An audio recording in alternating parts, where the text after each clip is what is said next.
adharmic actions, deliberately, consciously done mischievous actions, evil actions, they generate something called papa. That's also invisible factor. But its effect will be seen in our lives as dukkha. So the equation is like this: dharma, punya, sukha. Adharma, papa, dukkha. Swami Vivekananda put it in a simpler language. Good, good, bad, bad, and none escape the law. Good, good, bad, bad, none escape. This is law of karma.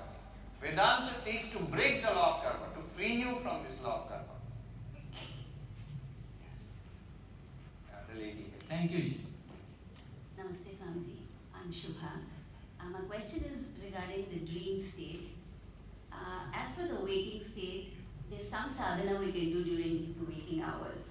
So what is the purpose of the dream state? I mean, how can we use it to advance on this spiritual journey in any way? Because it mostly seems like involuntary or like more of a movie. Exactly. Okay. So what's the purpose of the dream state?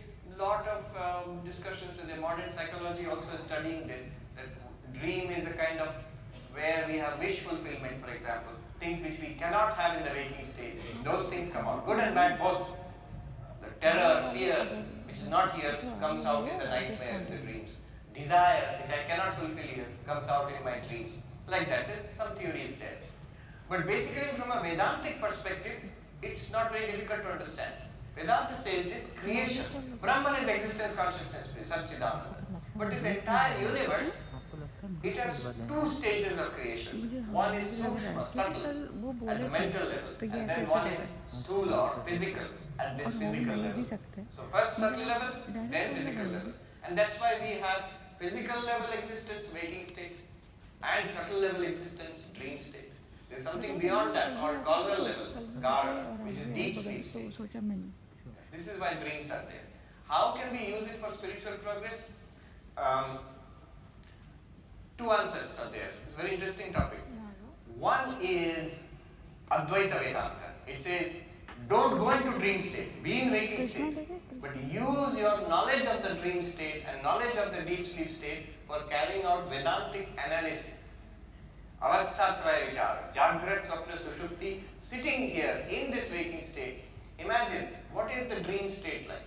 What is deep state like? Just imagine that. And waking state, of course, we are seeing. Who is the one seer, Drashta? Waker and waking state. You are the waker, Shubha. And this is your waking state. In your dreams, you are the dreamer, and there will be a dream state. In your deep sleep, you are the deep sleeper, and there is the blankness of deep sleep. Waker, dreamer, deep sleeper, which one is the real Shubha? And then Vedanta it says the real Shubha is the fourth one, Turiya, the witnesser. So this is how you use dream state in Advaita Vedanta. But there are other practices also. I don't know these, but I know in Tibetan Buddhism there is something called dream yoga. Not that you will do asana, pranayama in dreams. No, there is a kind of meditation which is done through dreams. In Manhattan, there is a museum where they specialize in Tibetan Buddhist art. It's called the Rubin Museum. So they had an exhibit on using dreams for spiritual development. So for that, how you know how you will practice? You have to go to the museum at night wearing your pajamas, and then you have to sleep there. And you can choose which deity, which painting under which you will sleep. And then you have to generate some dreams, try to at least. And any time in the night, they can wake you up and ask, what are you dreaming? Tell.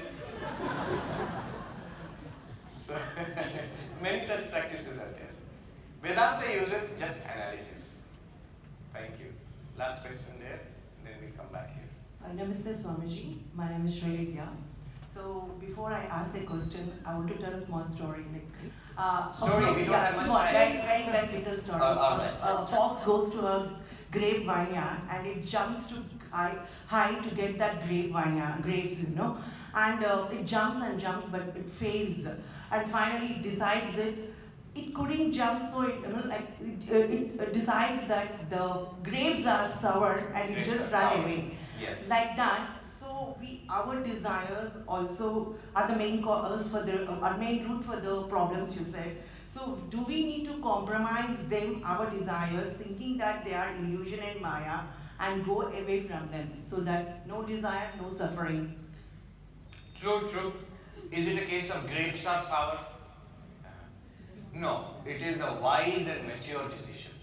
That's why when young people will come and ask, should I satisfy some desires, objectives in my life, should I satisfy? Answer will be yes. I will never say it is Maya. Because the only way a person will progress is by seeking their own highest ideal. So if my ideal is to be rich and powerful, or a sports player, or a film actor, let me try it for some time. Encourage. Encourage. I have seen senior Swamijis. People come with some talent or something, and can I do both this and Vedanta? Swami, you will always encourage. Yes, certainly you do it. Otherwise, if you stop a person who has no particular interest in spirituality, and you tell them all it is Maya, come to Brahman, you forget all this, then neither will happen. Neither that person will be able to experience anything in the world, nor will there be any particular desire for spiritual realization. Stagnation will be there. Let that person go ahead. Pursue your desires. Fulfill your desires. But do it intelligently. See how much fulfillment is it giving me. After you look back 10, 20, 30 years of life and see it's not working, then it's not grapes are sour. You tried to fulfill your desires. Some desires are fulfilled, some are not fulfilled. That's not a case of grapes are sour. Nobody can fulfill 100% of all desires. But the intelligent person will see even the desires that I fulfilled did not give lasting satisfaction. And there are those desires which I did not fulfill that gave frustration. So the result of desire is either dissatisfaction or frustration. And even more wise person will not do it himself or herself, will look around in society and learn from the experience of others. Right? So, but this is advice only for mature people. For immature people, please go ahead and enjoy as much as you like. But intelligently. If it is not working, then stop and think that is there something beyond these desires or not. Anyway, good question. Yes, Shreya. Pranam Maharaj. First of all, thank you so much for giving Singapore another chance to listen to your wonderful talks. I have a small question. You said that only the Atman is same, but the only thing changing is the body. And mind, body and mind. Yeah. So in that case, my doubt is this. We heard of the saying Purva Janma Shamaskaram, but actually we don't even remember what happened in our previous birth.